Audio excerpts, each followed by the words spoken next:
मैं धमतरी शहर की मैं श्रेया किन्नर बोल रही और हम गद्दीदार हिजड़े हैं। हम सुबह जाते हैं, संघर्ष करते हैं, कईयों घर में जाते हैं, हम हंसते हैं चेहरे पे, हमारे अंदर बहुत सारी दुख रहती है, लेकिन उस दुख में हम झोली फैला के हमारे जजमान के चौखट पे हम मांगते हैं कि हमारे जजमान की दुख मुसीबत दूर जाए। जब पहली बार आपको इस चीज का एहसास हुआ बचपन में कि आप थर्ड जेंडर है, तो कैसा महसूस हुआ और आज आप कैसा महसूस करते हैं? आपने बताया श्रेया जी कि आपने गद्दीदार थर्ड जेंडर है करके, तो छत्तीसगढ़ में कितने लोग थर्ड जेंडर रजिस्टर्ड है शासन, क्योंकि काफी लोग आते हैं, होली दिवाली में आते हैं जो नकली रहते हैं, सब बताया जाता है, तो आपके हिसाब से कितने लोग ईमानदारी से थर्ड जेंडर है, उनका क्या रजिस्ट्रेशन हुआ छत्तीसगढ़ सरकार के भारत सरकार? रेखा श्रीदेवी और माधुरी की बहुत बड़ी फ्रेंड हूँ। हम लोग 14 भाई बहन। 14। मेरे टीचर को मैं दिल से धन्यवाद देती हूँ कि उन्होंने मुझे इतना सपोर्ट किया कि उनकी मैं भाग्यधारी हूँ, मैं कभी नहीं भूल सकती। क्या भविष्य में आप भी राजनीति में सक्रिय होना चाहते हैं या चुनाव लड़ने की कोई योजना आपकी है क्या? पहले मैं मेरी गुरु की गद्दी को अच्छे से संभाल लूं, जी जी, एक कब्जा बना लूं, जी जी, फिर उसके बाद मैं राजनीति में आऊं। तो आपके जीवन में आपने किसी से प्यार किया क्या या किसी ने आपसे प्यार किया क्या? मेरी योजना है कि मैं पहले भी बोली थी, अभी भी बोली हूँ, जो बेसहारा है उनको मैं सहारा बनूं। दोस्तों नमस्कार, धमतरिया के गोट से मैं संजय जैन। आज के हमारे खास मुलाकात कार्यक्रम में एक विशेष मेहमान श्रेया जी थर्ड जेंडर स्टूडियो पहुंची है। मैं उनका स्वागत करता हूं, अभिनंदन करता हूं। चर्चा की शुरुआत करने से पहले मैं चाहता हूं कि सबसे पहले हमारे दर्शकों का परिचय दें। मैं धमतरी शहर की श्रेया किन्नर बोल रही हूँ और मैं मेरी गुरु में मेरी पार्वती, स्वर्गवासी मेरी पार्वती गुरु की मैं चेला हूँ और मेरी गुरु की चेला रायपुर गुरु नानक चौक में नगीना अम्मा रहते हैं और हम गद्दीदार हिजड़े हैं और हम अपने जीवन यापन में हमारी गुरु, हम गद्दीदार हिजड़े घरों घरों जाते हैं और जिनके यहाँ बच्चे होते हैं वहाँ बधाई लेते हैं और दीपावली के समय दुकानों में हमारे जजमानों को उनकी दुकान अच्छी चले बोल के दुआ आशीष करते हैं, घर परिवार में कुशल मंगल होए, और जिनकी औलाद नहीं होती है उनको हम औलाद दिलाने के लिए ऊपर वाला मालिक से हम प्रार्थना करते हैं। और महत्वपूर्ण की ये बात तो होती है कि गुरु ब्रह्मा, गुरु विष्णु, गुरु देवा परमेश्वरा, गुरु साक्षात परब्रह्म तस्मै गुरुवे नमः। अगर गुरु नहीं होते तो हमको अच्छा संस्कार और अच्छा सोच विचार की भावना और हमारे जजमानों के प्रति हम पहुंच नहीं सकते हैं। और रही बात मेरी बचपना की, तो मैं दिल से मेरी बचपना की बात बोल रही हूँ। मैं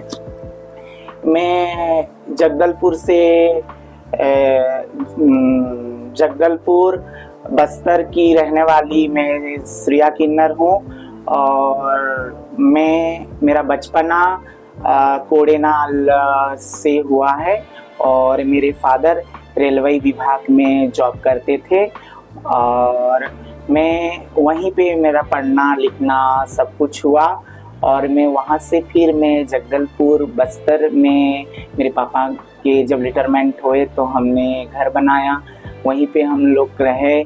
फिर उसके बाद जब मुझे अंदर से फीलिंग आया कि मैं जब पढ़ाई करती थी तो नाचना गाना और लड़कियों लोग को देखना, तो उनके जैसे मुझे होना चाहिए और मैं क्यों नहीं रह सकती उनकी तरह, मुझे भी कपड़ा पहनना है।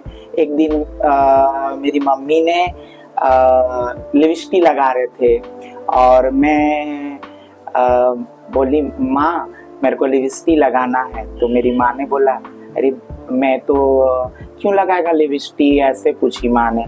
तो मैं बोली माँ मैं तो तुम्हारा बेटी हूँ ना, ऐसे बोली। तो मेरी माँ अंदर से रोने लगी, वो जानती ही लेकिन रोने लगी। अरे बेटा ऐसी कोई बात नहीं है, तू तो मेरा बेटा है बोल के। तो मैं सोची चलो कोई बात नहीं। फिर उसके बाद मैं स्कूल जाती थी तो मेरे शिक्षक लोग, गुरु शिक्षक अगर नहीं होते तो ज्ञान और आज इस में पोजीशन में मैं बैठी हूँ शायद मैं कभी नहीं बैठ पाती। मैं गर्व से मेरे शिक्षक लोग की जय जयकार करती हूँ।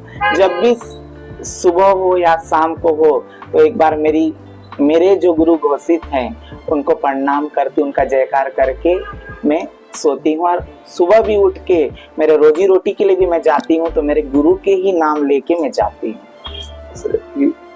आपने जगदलपुर की बात किया, बस्तर की बात किया, आपकी पढ़ाई कहाँ तक की, आप इसके बारे में बताएं। मैं पढ़ाई करी हूँ 12th क्लास, और 12th क्लास पढ़ाई की। मेरे शिक्षक लोग मुझे बहुत सपोर्ट किए।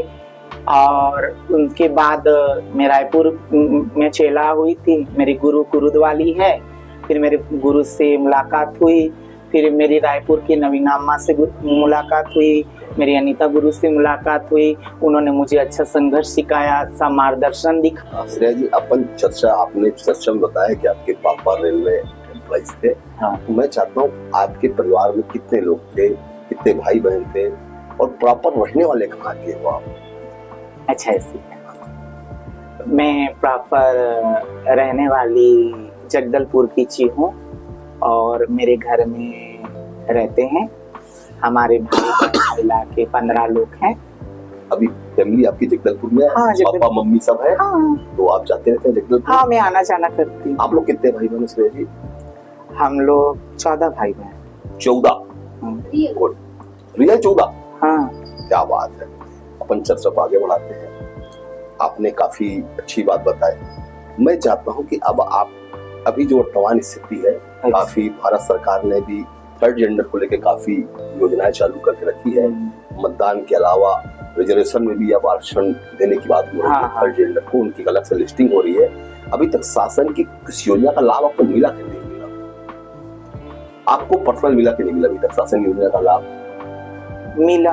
क्या क्या मिला आपको? राशन मिलती है जी, जगदलपुर में मिलता है। हाँ। एक आम आदमी जो होती है, रोटी कपड़ा और मकान, हाँ। राशन के अलावा रहने के लिए घर चाहिए, छत चाहिए। प्रधानमंत्री आवास, जबकि नरेंद्र मोदी की सरकार आने के बाद करोड़ों लोगों को प्रधानमंत्री आवास का लाभ मिला है। क्या आपको प्रधानमंत्री आवास का लाभ मिला कि नहीं मिला? मेरी गुरु की जब निधन हो गई तो मुझे पता नहीं था।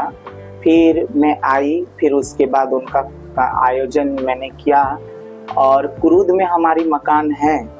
फिर उनके बाद यहाँ पे हमारे नाम से कमा के खाते थे नकली। हम ट्रांसजेंडर हैं लेकिन उन लोग औरतें रहते हैं और उन लोग मांग के खाते हैं हमारे वेशभूषा से। तो हमारे गुरु ने, मेरी नगीना अम्मा ने और मैं अनीता अम्मा ने मुझे महिमा सागर वार्ड में मकान लेके मुझे दिया है। और अभी सरकार मुझे आके यहाँ पे 3 साल हुआ है और 3 साल में मैंने बहुत सारी संघर्ष धमतरी शहर में मैंने किया। सबसे पहले तो प्रचार होना जरूरी होती है, एक दूसरे पे तो नहीं जानेगा कि इसका बाप कौन है बोल के। तो मैंने मेरे बाप का परिचय किया, मेरी पार्वती अम्मा का, मैं उनकी चेला हूँ। फिर उनके बाद मेरी जितने जजमानों ने मुझे चाहा कि नहीं जैसी उसकी चेला है वो भी जैसी वो थी ऐसी उनकी चेला है। और आज हम इनको भी इज्जत से हमारे समाज में हम रखें बोल के मुझे आवाज योजना से हमारे वार्ड के सरपंच ने मुझे बोला कि दीदी आप आवाज योजना का अप्लाई कीजिए। तो हमारे में अभी मैं यहाँ पे आई हूँ तो अभी नए नए पदों में आए हैं सर लोग, तो सब योजना मिल रही है और मैं उस योजना का लाभ उठाऊंगी यहाँ पे। और आज आपने बोला ना कि मकान के बारे में, तो निगम से मैं बात करूँ। शासन से आप क्या चाहते हैं? ये कोई योजना का लाभ आप शासन से कुछ चाहते हैं कि थर्ड जेंडर की कोई और योजना बननी चाहिए आपके हिसाब से? हाँ, बननी चाहिए। किस टाइप की योजना चाहते हैं आप? सरकार से क्या अपेक्षा रखते हैं आप? मैं अगर अच्छे से रहूंगी और हमारे में हमारे दाद गुरु परदाद गुरु हमारे पीढ़ी दर पीढ़ी चलते आ रहा है। हम गरीब बच्चे को हम गोद लेते हैं, हम सुबह जाते हैं, संघर्ष करते हैं, कईयों घर में जाते हैं, हम हंसते हैं चेहरे पे, हमारे अंदर बहुत सारी दुख रहती है, लेकिन उस दुख में हम झोली फैला के हमारे जजमान के चौखट पे हम मांगते हैं कि हमारे जजमान की दुख मुसीबत दूर जाए, उनके घर में संतान नहीं हो, उनकी संतान की प्राप्ति होए। जिस बच्चे की जोड़ा नहीं बन रही है या जिस बच्ची की जोड़ा नहीं बन रही है उस बच्चा का जोड़ा बने बोल के हम दुआ मानते। दुनिया में सबसे ज्यादा संघर्ष और दुख की बात हम ट्रांसजेंडर है, और हम में भविष्य में धमतरी शहर में गरीब से गरीब बच्चे को अगर जिसकी माँ बेसहारा है और बाप के बेसहारा है उस बच्चे को मैं शादी ब्याह करवाऊंगी और अपने पीढ़ी को आगे बढ़ाते हुए मैं लेते जाऊंगा। आपने बताया श्रेया जी कि आपने गद्दीदार थर्ड जेंडर है करके, तो छत्तीसगढ़ में कितने लोग थर्ड जेंडर रजिस्टर्ड है शासन, क्योंकि काफी लोग आते हैं होली दिवाली में आते हैं जो नकली रहते हैं, ऐसा बताया जाता है, तो आपके हिसाब से कितने लोग ईमानदारी से थर्ड जेंडर है, उनका क्या रजिस्ट्रेशन हुआ छत्तीसगढ़ सरकार के, भारत सरकार द्वारा? हाँ, रजिस्ट्रेशन हुआ। तो आप लोग को आई कार्ड दिया जाता है? हाँ, दिया जाता है हमको, मतलब आई कार्ड इशू है सरकार की हाँ, इशू है। तो जो नकली थर्ड जेंडर बनके जो लोगों के पास जाके दादागिरी करते हैं, वसूली करते हैं, उसको लेके क्या आप लोगों ने कभी शिकायत करते हैं कि शासन प्रशासन? क्योंकि आए दिन अभी बीच में विवाद हुआ था कि थर्ड जेंडर के साथ काफी मारपीट हो गया, लड़ झगड़ा हो गया, तो क्या इसको लेके आप लोग कभी शिकायत करते हैं कि इसकी जांच होनी चाहिए? देखिए, सबसे पहली बात तो हम गद्दीदार हिजड़े हम गद्दीदार रहते हैं, और जो रहते हैं आधी रात में टोल टैक्स मांगते हैं और दुनिया भर की सोशल काम भी करते हैं पेट के लिए, और उन लोग जो नकली बन के घूमते हैं और हमारे नाम को बदनाम करते हैं, लेकिन सत्य सत्य होता है और झूठ झूठ होता है। सत्य में हम चलते हैं तो आज हम इस मौके पे हैं और 10 लोगों के सामने में बैठते हैं और सीना ठोक के हम बोल सकते हैं कि हम पे कोई आवाज नहीं उठाता। कभी हम पे अगर दुख मुसीबत आती है वही जजमान हमको इज्जत दिलाते हैं। श्रेया जी, जब पहली बार आपको इस चीज का एहसास हुआ बचपने में कि आप थर्ड जेंडर है, तो कैसा महसूस हुआ और आज आप कैसा महसूस करते हैं? उस परिस्थिति को, आज की परिस्थिति को हमारे दर्शकों को बताया आप। जब मैं छोटी सी थी तो कहीं उस समय टीवी का कोई सुविधा नहीं था जी, और रेलगाड़ी में पिक्चर दिखाया जाता था पर्दा में जी, जी। तो पर्दा में देखते थे, और मैं श्री रेखा श्रीदेवी और माधुरी की बहुत बड़ी फ्रेंड हूँ, तो मैं उनका डांस देखती थी और नागिन वाला, और ऐसे नाचती थी। तो मेरे को मेरे पापा के डिपार्टमेंट वाले बोलते थे तू तो बेटा पैदा किया था, तो तेरा बेटा लड़की जैसा डांस क्यों करता है? तो अब अलग से मेरे को फीलिंग आता था, और कभी मैं लड़के लोग के सामने में ज्यादा बैठना उठना नहीं करती थी, भले हम लोग का पहनना वही रहता था, लेकिन मेरे को गर्ल्स वाला नेचर रहता था। जी जी। तो मैं मम्मी लोग के साथ और मेरी फ्रेंड लोग क्लास स्कूल में भी ना फ्रेंड लोग मैडम लोग के साथ ज्यादा रहती थी। कभी आपको इस चीज का गलत फीलिंग तो नहीं हुआ कि मैं ऐसा हूँ, ऐसा कोई एहसास तो नहीं हुआ? नहीं, मुझे गलत ऐसा कोई घटना आपके साथ जीवन का आप निराश हुए हो कि मुझे ऐसा लोग टांट मारते हैं, ऐसी कोई घटना आपके? मेरी मेन बात तो है, जो माँ ने मुझे जन्म दिया, जो बाप ने मुझे जन्म दिया, वो मेरे को एक्सेप्ट कर दिए, तो सामने वाला होता कौन है जो हमको बोलने वाला? कभी जीवन में कोई ऐसा घटना आपके जीवन में जिसमें आप निराश हुए हो? नहीं हुई। मैं स्कूल लाइफ में आपको सपोर्ट मिला टीचरों का, स्टूडेंट का? मेरे टीचर को मैं दिल से धन्यवाद देती हूँ कि उन्होंने मुझे इतना सपोर्ट किया कि उनकी मैं भाग्यधारी हूँ, मैं कभी नहीं भूल सकती उनको। हम चर्चा को आगे बढ़ाते हैं। जी बोलिए। अभी काफी लोग राजनीति में भी आए हैं। एक छत्तीसगढ़ में किन्नर में महापौर, हाँ, मधु किन्नर रायगढ़। तो आप भी किसी राजनीतिक दल से जुड़े हुए हैं क्या भविष्य में आप भी राजनीति में सक्रिय होना चाहते हैं या चुनाव लड़ने की कोई योजना आपकी है क्या? देखिए, हमारे में पढ़े लिखे भी रहते हैं और कम पढ़े लिखे भी रहते हैं, और जिसकी ऊपर में, जैसे मैं इस शहर की मुखियाणी हूँ, तो मेरे जो चेले रहेंगे उनको मैं संघर्ष कराऊंगी, उनसे परिचित कराऊंगी और पूरे जिले को परिचित कराऊंगी। अगर मैं राजनीति में मैं चले जाऊंगी तो कभी कभी ऐसा भी होता है, अगर हमको 5-6 दिन अगर जजमान हमारे जो जजमान होता है, जो हमको अंदाता है, हमारे पेट को जो चलाते हैं, जिसके चौखट पे हम जाके खड़े होते हैं, वो हमको देख के हमको अंदा देते हैं, तो वो ढूंढने लगते कि कहाँ गई अम्मा बोल के। तो इस विषय में मेरे बच्चे हैं पढ़े लिखे और मैं भी चाह रही हूँ आने वाले समय में कि धमतरी शहर में मेरे बच्चे लोग राजनीति में आएंगे। आपकी योजना नहीं है, आप चाहते हैं आपके चेले राजनीति में आए, कि आपकी आने की योजना है? मेरी योजना है कि मैं पहले भी बोली थी, अभी भी बोली हूँ, जो बेसहारा है उनको मैं सहारा बनूंगी। नहीं श्रेया जी, मेरे कहने का मतलब ये कभी कभी कुछ चीज के समाधान के लिए जब तक आप पद में नहीं रहेंगे, आपकी आवाज कब बुलंद होगी? जब आप पद में बैठेंगे, चुने जनप्रतिनिधि होंगे, तब आप अपने बारे में आवाज उठा पाएंगे। जनरल में क्या होता है, आवाज लोग दबा दिया जाता है, इसके लिए चाहिए एक स्थान, मन चाहिए। मेरे कहने का मतलब ये कि आने वाले समय में, क्योंकि आज भी थर्ड जेंडर संघर्ष कर रहे हैं, उन संघर्षों को दूर करने के लिए राजनीति में आना जरूरी, क्योंकि बिना संभव नहीं, जब आप पद में नहीं हो तो राजनीति में जब तक आप कर नहीं पाओगे। इसलिए मैं आपसे पूछ रहा हूँ कि क्या भविष्य में आप कभी, जैसे भी नगर पालिका, नगर निगम चुनाव होने वाला है, तो क्या कभी चुनाव लड़ने का आपकी योजना है? कि आपकी पर्सनल बात कर रहा हूँ मैं। अच्छा, तो मैं सोची हूँ और जरूर इस बात की पुष्टि करूंगी। यहाँ की राजनीति को देख रही हूँ, मुझे अच्छा लग रहा है, भाई लोग मुझे बहुत इज्जत मान सम्मान देते हैं। आने वाले समय में जरूर लड़ूंगी चुनाव। अभी किस पार्टी से जुड़े, कोई राजनीति से जुड़े हुए हैं क्या? मैं तो अभी मैं बीजेपी वाले भैया लोग भी बुलाते हैं तो वहाँ चले जाती हूँ, कांग्रेस वाले भैया लोग भी बुलाते हैं तो मैं वहाँ चले जाती हूँ। अच्छा, अभी किसी राजनीति से जुड़े नहीं है? नहीं, राजनीति से जुड़ी नहीं हूँ, लेकिन वहाँ का ज्ञान, शिक्षा, मार्गदर्शन सब जानती हूँ। अगर मैं एक बार अभी बोलूंगी तो सब मुझे राजनीति में खड़ा कर देंगे।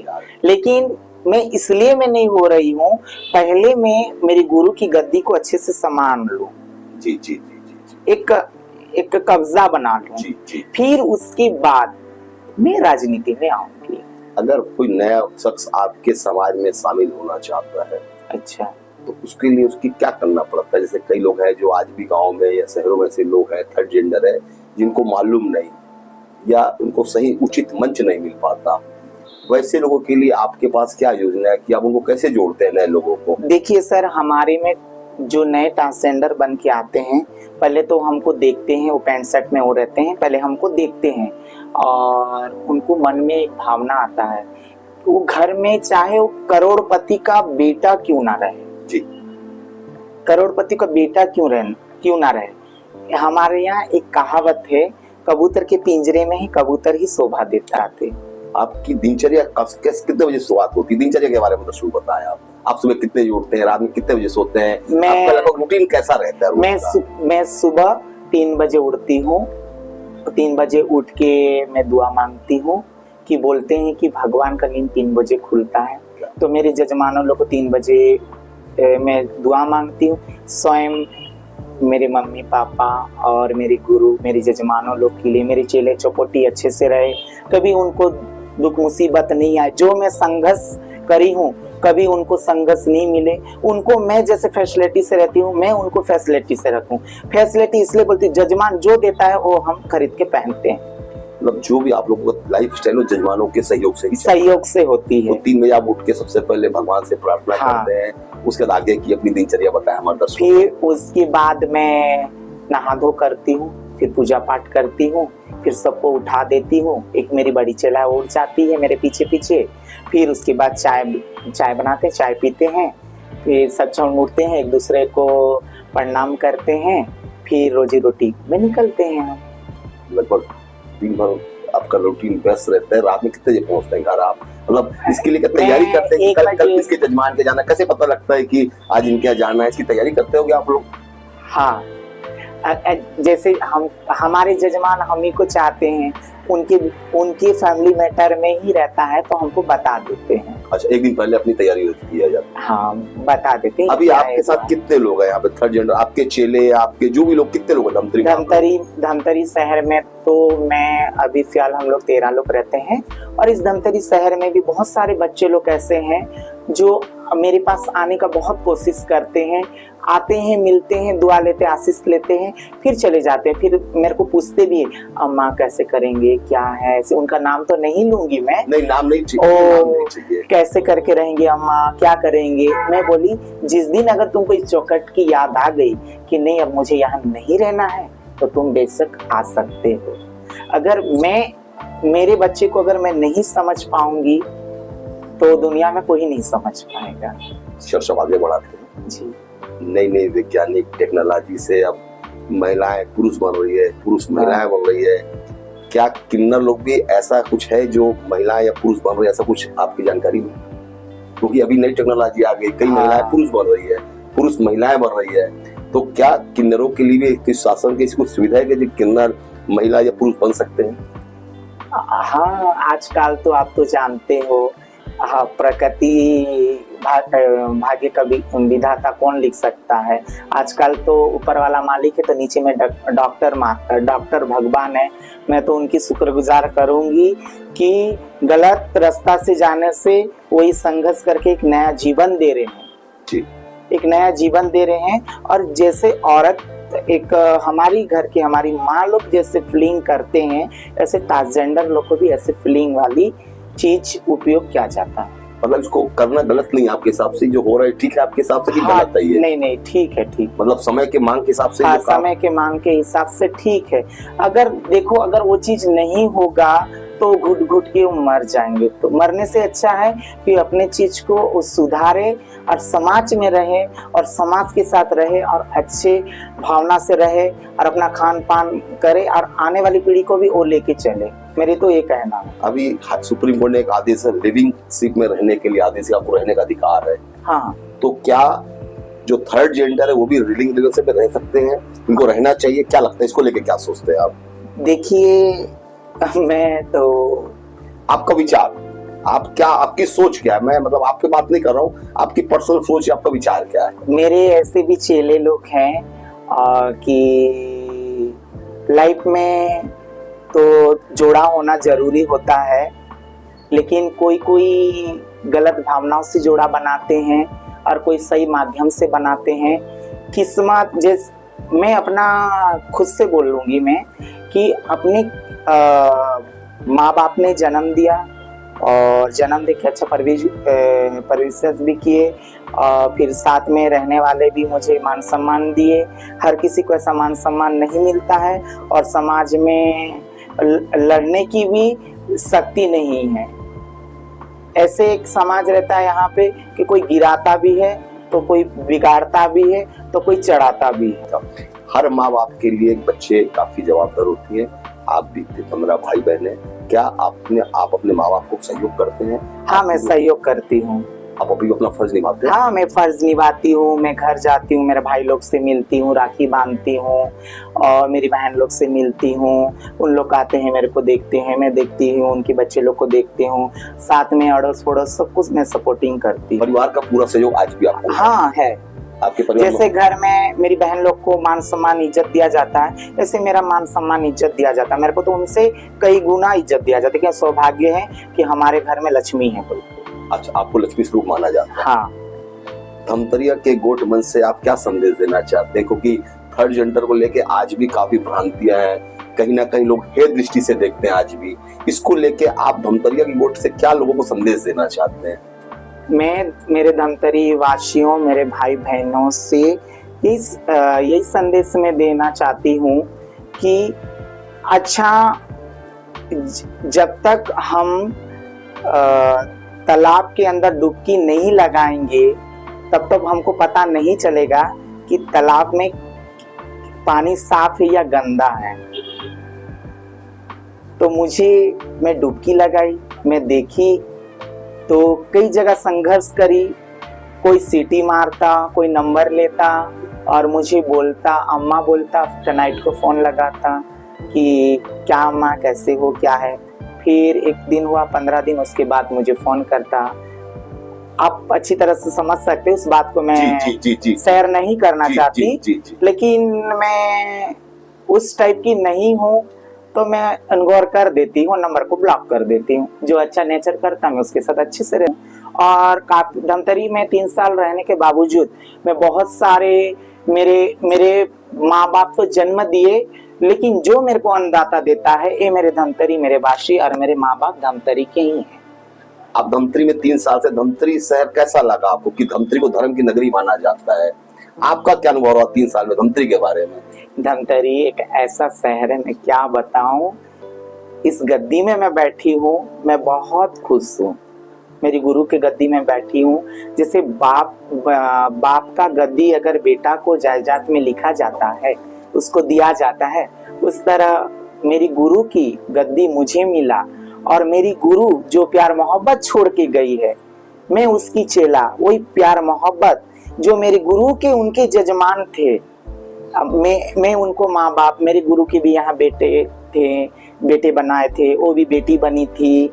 तो मैं भी उस तरह से किसी की माँ बन जाती हूँ, किसी की बेटी बन जाती हूँ, कोई मेरे बेटी बन जाते हैं, कोई मेरे बेटे बन जाते हैं।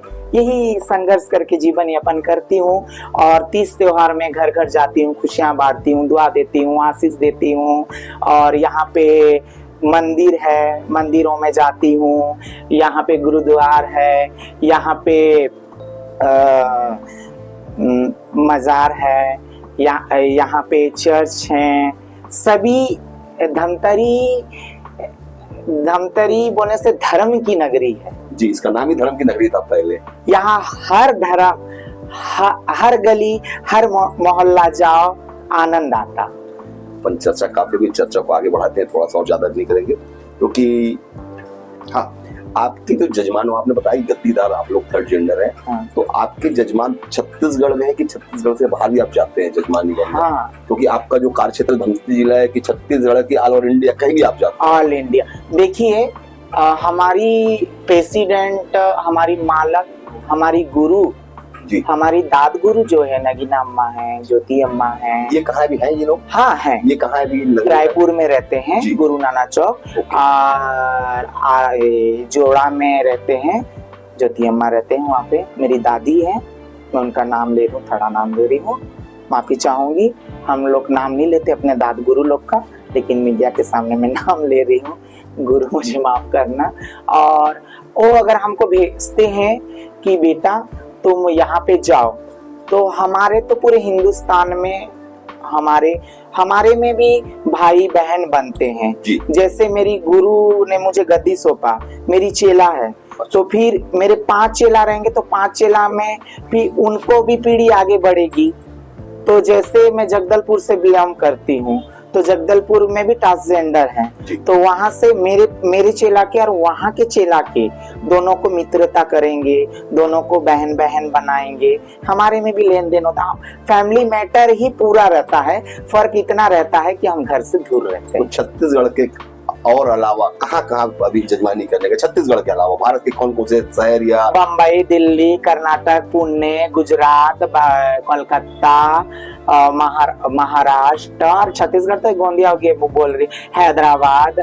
तो सबसे अच्छा स्टेट कौन सा लगा? आप काफी ऑल ओवर इंडिया घूमे, तो सबसे अच्छा स्टेट कौन सा लगा आपको? छत्तीसगढ़, मध्य प्रदेश, कौन सा अच्छा लगा? क्या और विदेश जाने का कभी मौका लगा क्या? विदेश जाने का कि नहीं लगा? विदेश जाने का तो एक बार मौका मिला था मुझे, लेकिन कुछ मेरी शारीरिक प्रॉब्लम, मेरे पैर में चोट लगने की वजह से मैं नहीं जा पाई। नहीं तो मैं अमेरिका जाने वाली थी, तो उसके चलते मैं नहीं जा पाई।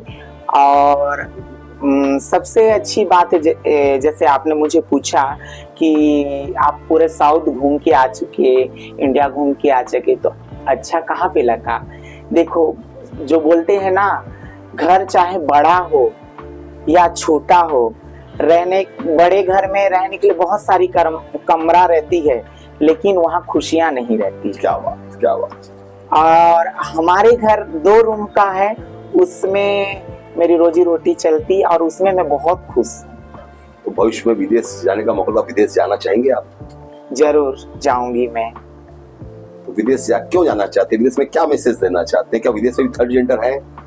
ऐसा कोई हाँ। कांटेक्ट है विदेश में आपका? हाँ, विदेश में है, हमारे समाज के रहने वाले हैं, मेरी गुरु के, उनकी गुरु भाई के रहते हैं हमारे रिश्तेदार।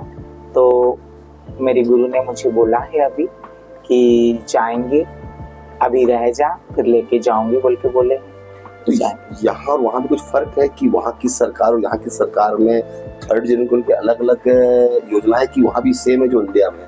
कोई बात हमारी इंडिया में इतना थर्ड जेंडर को मान, अधिकार, सम्मान मिला है, कहीं कहीं यहाँ पे है तो कहीं वहाँ पे नहीं। मतलब इंडिया दी बेस्ट है, मान लिया? हाँ, यहाँ बेस्ट है सब कुछ। हमारी सरकार ने, गवर्नमेंट ने हमको हमारे अधिकार हमको दिया जा रहा है और हम उस अधिकार का लाभ उठा रहे हैं, तो बेहतर है। तो मैं तो बोलूंगी ना, इंडिया ही बेस्ट। मतलब भारत माता की जय। जय बोलूंगी मैं। चलिए, हमारे बीच आज थर्ड जेंडर श्रेया जी ने अपना कीमती समय निकाला। अब अगली बार एक नई सीएस के साथ फिर से मुलाकात होगी। नमस्कार।